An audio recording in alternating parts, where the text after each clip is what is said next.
Hi, everybody. It's John Kraska, Executive Director for Every Library and the Every Library Institute. As those of you who have been following Every Library Live since we started doing a tremendous amount of author conversations and publisher conversations and culture of reading conversations about a year and a half ago, you will know that we are the Political Action Committee for Libraries, 501c4. We do work that is around, how do Americans tax themselves? How do we want to set up institutions like libraries and schools? How do we want to make sure that we're taking care of our neighbors? Our work at everylibrary.org is all pro bono and for free for library communities and for folks facing censorship and discrimination as well. Since the beginning of 2020, April of 2023, since the beginning of April 2023, we've run a service called Fight for the First. Fightforthefirst.org is set up as an anti-censorship, anti-discrimination platform where we are trying to help support parents, local citizens and stakeholders, folks who care about reading and readers and libraries and schools and education, and particularly the kids, to have their voices heard when there is censorship happening in their communities. And many times, in many places, censorship is a form of discrimination. It's a straight line. It's easier sometimes to go after a book than it is to go after people or individuals, and we know that very clearly. At Fight for the First, we provide basically a change.org service for library anti-censorship, anti-discrimination campaigns, and we'd like to be able to support. We bring resources to the campaigns. We help support advertising dollars to break through the local noise. We try and put it on the map because these book bans, as a form of discrimination and erasure, need to be stopped. And to get back to the First Amendment would be really nice in a lot of these zip codes and school districts. This event is part of an ongoing series here in the winter and spring of 2025, where we're bringing in authors who have been either disinvited, uninvited, banned from schools in particular. You can see the entire series off of everylibrary.org and off of our Facebook and YouTube pages. But today, I'm really thrilled to be able to bring in Aisha Saeed for a conversation about her experiences. Hi, Aisha. Thank you for being with me today. I'm glad to be here. Thanks for having me. Yeah, I'm going to do the formal intro and then we'll have a chat, okay? Sure. So, yeah, the formal intro is Aisha Saeed's novels include the New York Times bestseller Amal Unbound, Written in the Stars, Yes, No, Maybe So, and her picture books Cook's Doll, The Together Tree, and Zuni and the Memory Jar, her most recent. She's a Pakistani American writer, teacher, and attorney. She's been featured on MTV, The Huffington Post, NBC, and the BBC, and is one of the founding members of We Need Diverse Books, which we're going to come back and talk about towards the end, which is helping to change the conversation about representation in literature. Aisha, thank you so much for being with me today here at Every Library Live. It's an important conversation, I think, because your experience as an author who loves the kids that you write for and likes hanging out with the kids that you write for. In the green room before we started, I said I'm not a librarian, I'm not an educator. I'm a parent, which is great. I mean, I'm even kind of uncomfortable about kids around kids. Like I'm not really good with them. You do something that I think is extremely valuable. You show up with an authentic story, and you want to have conversations with kids. Tell me, I mean, it's an act of bravery. Tell me about what it's like to go on a school visit. Well, my entire adult life has been working with kids. I started off as a second grade teacher here in Atlanta, Georgia, where I live. And then I went to law school. And as a lawyer, I worked with Atlanta Legal Aid and represented kids with their education rights. So I helped with IEPs and 504 plans. And so I feel like that's just always been my commitment. But I've always wanted to tell stories. And so because of my long-term work with children, that's where I was drawn to tell my stories, is for children. And so it's really nice because I'm no longer a teacher, so I don't have my own little classroom where I'm responsible for them, but I get to pop in like a fun aunt almost. I get to do the fun stuff. I get to share a book, read a story, do an event, and then I pop back out. But I get to still have those interactions with kids and hopefully have an impact on their education and things like that. So Yeah, I'm sure that there are conversations that happen when you're in a school visit context that could not happen otherwise. You're sitting down either in person or virtually. I mean, do you do both usually? I do both. Yeah, since COVID, a lot more virtual than there used to be. But Mhm. yeah, so I do both. I do both. And the Mhm. nature of the conversations. I mean, the what age groups do you like to meet with? What grade levels? So I actually just came back from a school visit in Denver, Colorado, area, outside of Denver, and I was with kids from kindergarten, preschool, actually, all the way through 12th. So I do all grades because I write picture book, middle grade, and young adult. It's been really special because I get to work with all ages. Hmm. And Yeah. then when it comes to, who invites you? Is it the librarian, the school librarian? Is it educators? Is it teachers? I would say 85% of the time it is librarians. And it's been interesting because you would think that maybe most of my school visit invitations historically would be big cities like Atlanta or Chicago, but actually there's so many librarians in small towns where I would think that they probably wouldn't invite me, that bring me in to speak to their student population. But I would say most of the people inviting me are librarians, sometimes school librarians, sometimes the county-wide librarians, district librarians for the county, who partner with the local schools. So yeah. Hmm. So memorable stories of going to a visit. I mean, whether it's an in-person visit or an online visit. I mean, the interactions have to highlight why it's important to go and be able to spend time with the kids. It's so special and it's so interesting to see how it varies from age group to age group. So like the little ones are just so excited to be there. And I'm telling them a story and I show them like my slide and they're laughing. They're looking at my pictures of my cat that I share to personalize myself. And they're different. And then when you start going older and older, they start getting more and more a little bit more and more I don't know how to say it, like you can get into more and more complex things the older you go. And Hmm. so it's really interesting.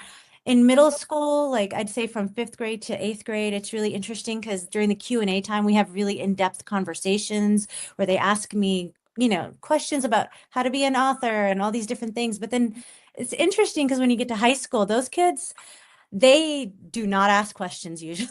They Okay. get very quiet. They don't give a whole lot of reaction during the presentation. But then always, without fail, as everyone's leaving, then they start kind of trickling in one by one and they Hmm. sidle up and say, "Oh, so that thing you talked about, that slide you talked about, we need diverse books. Like, what was the website for that mentorship program?" They'll come up after, but they're too shy. And Yeah. yeah, so it's really interesting the different ways that each age group reacts, I Yeah, think. yeah. One of the other people that we're speaking to for the series had the moment where the second grade class, the first question was, "Are you married?" And I can imagine that those kinds of curveballs come in too. But Right, yeah. Yeah, and the preschoolers are still learning who, what, when, where, why questions. So that's like if they ask me what is your favorite shape, that's a win because they learned how to ask a question. yeah, So yeah, yeah, yeah. So yeah. recently, I mean, one of the reasons we're doing this series right now is to highlight, part of the joy of interacting with these students, with these families and these educators. But I also know that, I don't exactly know how to put it. When I ask you, are you a disinvited? Are you a banned? Are you an uninvited author? I mean, what's your experience right now? I mean, I'm glad that they brought you out to suburban Denver. That's awesome. Yeah, so it's hard to kind of categorize how I feel about myself as an author because I have been uninvited. Like there was a local school I was invited to. I'd set up the event months and months in advance. I was getting ready to go 48 hours in advance of the school visit.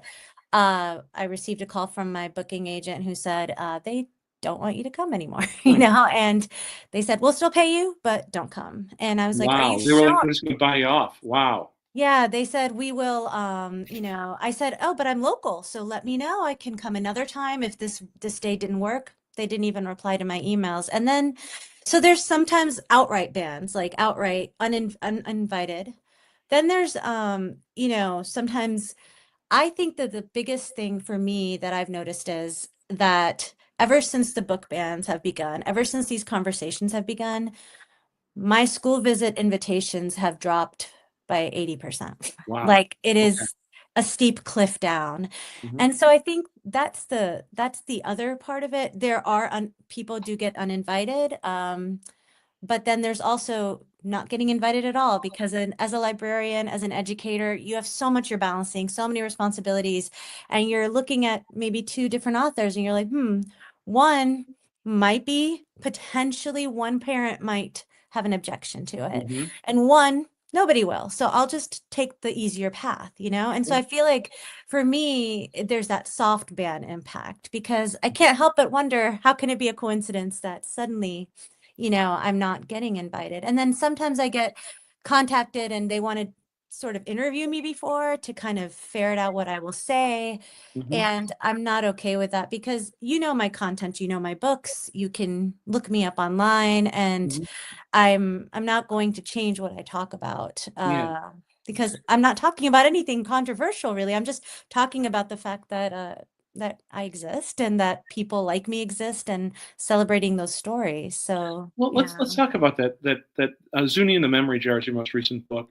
hmm Um, the can you describe about the book first for our watchers, listeners, and readers? Sure. Yeah. So, Zuni and the Memory Jar is a picture book that Hold came it up out. a little bit. Hold it up a little bit longer for me. Sure. Yeah. Here we go. Yeah. So Zuni and the Memory Jar is a picture book that it came out in June of last year of 2024. Mhm. Excuse me. Yeah. And it's about this little girl, Zuni, and her family, and they love to collect memories and put them in a jar.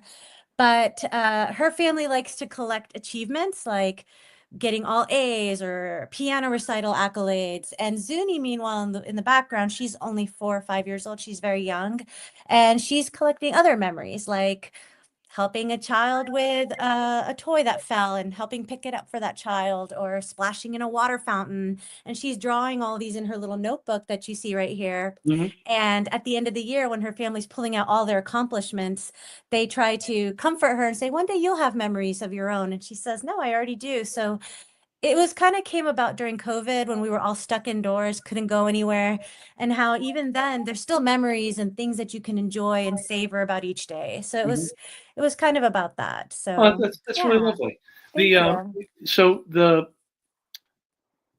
so is that from a family story of yours? Is that something that you were Yeah, inspired by? Yeah. yeah, all my picture books tend to be inspired by my own kids. So we have our own memory jar, Okay. and we've been doing it for years. We have a cat, just like you see here. Okay. Of course, it's fictionalized.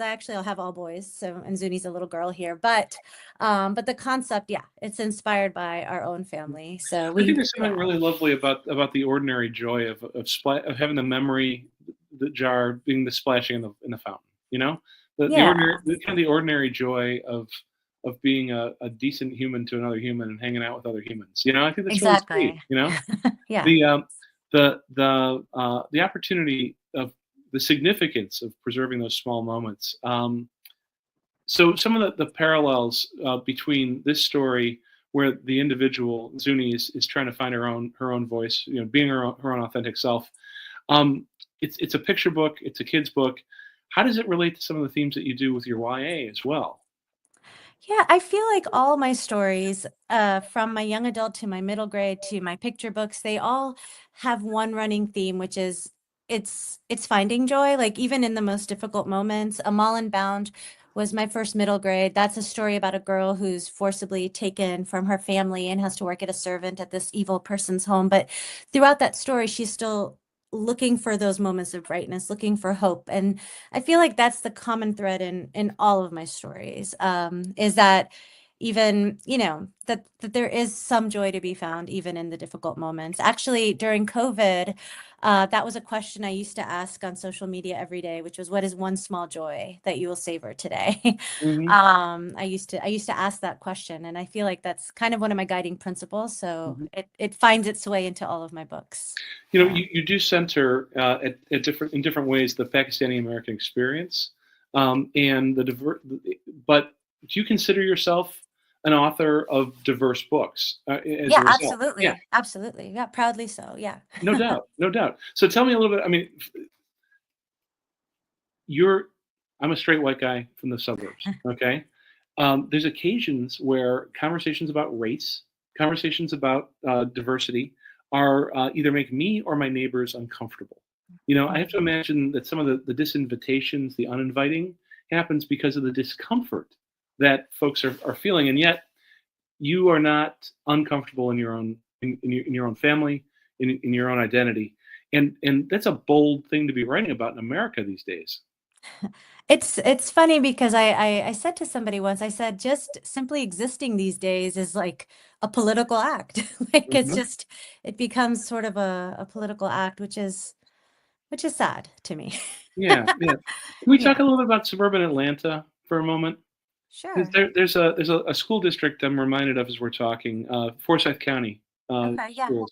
I don't know if you're familiar with the Office for Civil Rights case that happened there over book bans about 18 No. months ago or so. Okay, I'm not trying to put you on the spot here with this, but I want to get your thoughts on right now with these kids, the 504s, the IEPs, the climate of harassment and discrimination that comes from book bans.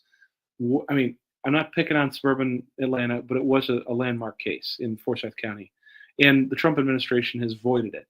There was a consent decree to work on that school climate problem, that Title VI, Title IX, violation that was happening there. Okay. And the Trump administration has decided that DEI is a bad word. Yeah. Yeah, I mean, what are you experiencing right now? We're only a couple months into the administration. It's interesting. I went to Colorado these last 2 days, and one of my school visits was with high schoolers. And as I mentioned, I'm not getting invited quite as much as I used to. And so I hadn't done a high school visit in a while. And, I was getting ready for the visit, and I pulled up my talking points that I usually do when I speak with high schoolers. And I looked through it and I said, okay, yeah, I talk about my books. I talk about, my challenges getting published as a Pakistani American author, because at that time people weren't publishing that many, and so it was a very uphill battle. So Mhm. I share that in my presentations, and I talk about we need diverse books, why it came to be. And as I saw my presentation, I said, oh, this is about diversity. This is about equity. This Yeah, is about the importance of inclusion. This is DEI.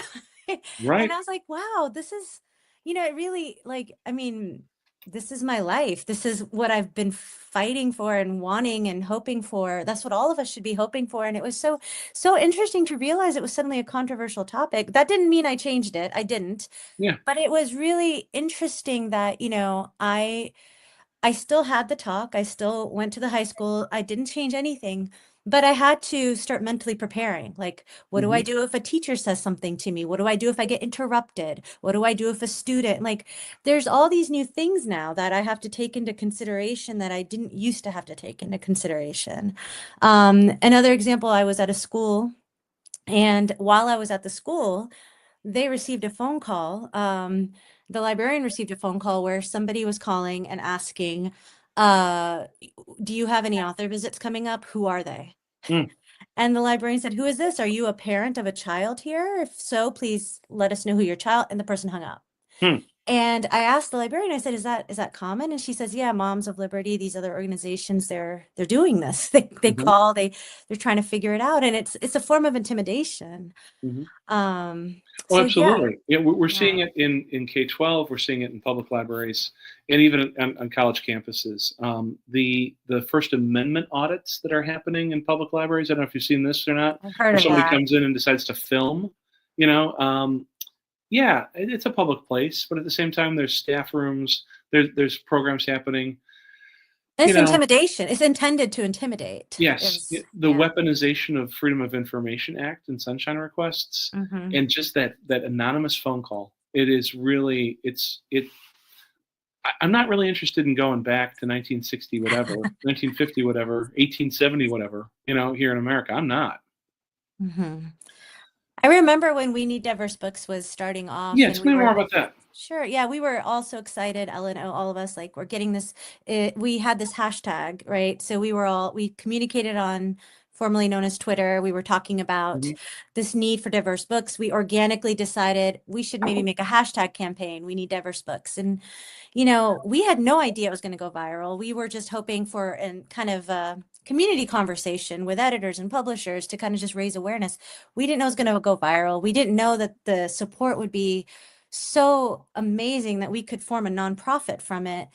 It was so incredible. But I remember at that time there was an author. She was older. She had written more books than us, and because I hadn't even been published officially yet. I had a contract, but my book hadn't even come out when we made We Need Diverse books. And she was she was telling us. She said, "Listen, this is all great, but there will probably be a backlash. There will probably be people like right now you're getting a lot of support, but there may be a pushback." And we were, we were like, no, look, everyone sees this is a win for everyone that we get to see more people represented in our books. And I always think about that author these days when we're seeing this pushback. I'm like, oh, so this is what she meant with the backlash that could come. I should have had this prepared earlier. I just did it real quick, but this is a wonderful organization. We've partnered with them on a couple of different Ever Library Live events. We've done some co-programming. We stand in solidarity on a couple of coalitions with them as well. And folks, I want to make sure that you see it, because We Need Diverse Books is it's first mile, last mile, in my opinion, for how things get done. Folks are looking for books that are of, by, and for them, and this organization will place those books into their hands, and that is an extraordinary gift, I think. And I admire what you did. Coming into this conversation knowing that I wanted to make sure that we had a little bit of time to highlight it. Yeah. I think it's the right work. Yeah, yeah. And it's interesting. There was I think last year or maybe 2 years ago, there was a box of Amal Unbound, one of my books that some teachers won in Michigan in a giveaway, free books that they won, and the school district put a pause on it. Yeah. So it's interesting. They're doing really important work though. So I do encourage people to check them out. And they're on that forefront of fighting against the book bans and everything and making sure that those conversations are happening. Yeah. There's this truth about reading and about writing that says that it builds empathy. You have a story like Zuni's story. You have a story like your own family story, and the family story, the tradition story, the resonate point with other families. I mean, and yet it scares people. It causes discomfort because you're not exactly like me. I mean, I assume that the fire of a writer is still burning in your heart. You got more stories to tell. Yeah, it's interesting because Ellen O is the one who shared this one time at a talk I heard her at, and she said there's some bookstore that was not carrying a certain book. And somebody was asking, "Oh, do you carry this certain book?" And they said, "Oh no, we don't have anyone from that community in this area, so we don't have that book." And then the person said to the bookseller, "Do you have The Hobbit?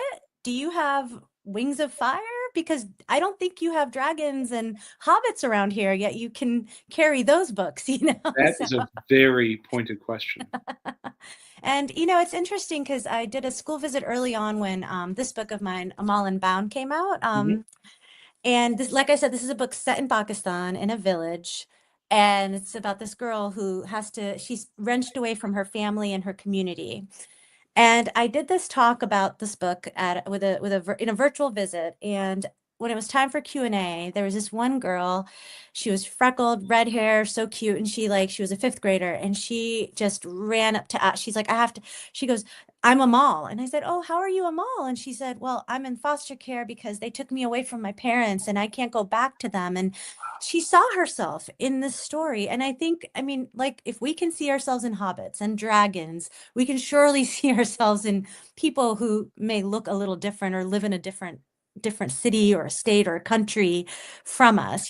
So every time I visit schools, I've never had a kid say, "I can't relate." There's always something you can relate to. With Omar Rising, that's about a boy who goes to boarding school. He's on scholarship and he's treated poorly compared to the students who are not on scholarship. And I've had so many school visits where kids have talked about the pressures that they feel. It may not be a scholarship, but they might be at a private school and they're the kids who are there on scholarship, and they may not have extra chores and things like in this book, but they do feel bad that they can't do the things that their peers can do. So we can all relate.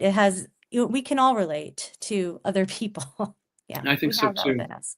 All right, last question. You've been very generous with your time with me today. Last question. For educators, for librarians who want to champion diverse books, who want to lean into whether it's the DE and the I or some version of like a variety of books, and we're going to treat each other like decent human beings. The advice for folks who want to champion reading and writing across these topics. I think the thing is, as an educator myself in the past, like we're all in it for the kids. Mhm. This is about them. And I cannot imagine the stresses that librarians and and educators have right now with all the pressures that are on top of them. But at the end of the day, we're doing this for the love of the children. I'm writing these books for the kids. I'm writing it to reach them. I want children to feel seen, and I want children to see other experiences outside of their own. Mhm. People may not travel to Pakistan, but they can through this book and learn about a different culture, a different faith than their own. So I just want to say thank you to all librarians and educators for the work they're doing. And I know that so much of the time it's not, I truly do not believe that this is the majority of people who are against this. It No. is a small vocal minority. Often Mhm. it takes just one parent, one person to cancel that school visit or Mhm. uninvite somebody. And so just we all need to remember who this is for and who we're writing these stories for, who we're book talking these stories for, and who we're bringing these stories into our classrooms for. It's for them. And I know most educators and librarians are not losing sight of that. So I just encourage you to keep on doing it. I love it. So I'm gonna put up your website again. I want people to book you. I want the schools to book you. It's been a fascinating conversation today. You write beautiful books. Thank you. Also, I'm sorry. For Zuni, your illustrator. It would have been cool to have had a chance to be able to meet your illustrator. Yeah, she lives in India, so the time zones can be often complicated to Okay, get us both is she a together. frequent collaborator? No, it was our first time working together. Yeah, Yeah, yeah. that's real But cool. It's a beautiful yeah, looking book, thank you. So yeah, but I want folks to be able to meet you, to take the time to chat with you, and to have you come out either virtually or in person. Um, this opportunity to have true stories, interesting stories, fictionalized true stories that help build that empathy relationship, and also just fun to read. Thank you for bringing that to us today Yeah. here. Thank you. Thank you again for having me. Aisha, it's been a pleasure. Okay, team, good to be with you today as well. Thanks to everybody who's watching the recording, and we'll see you soon. All right. Bye.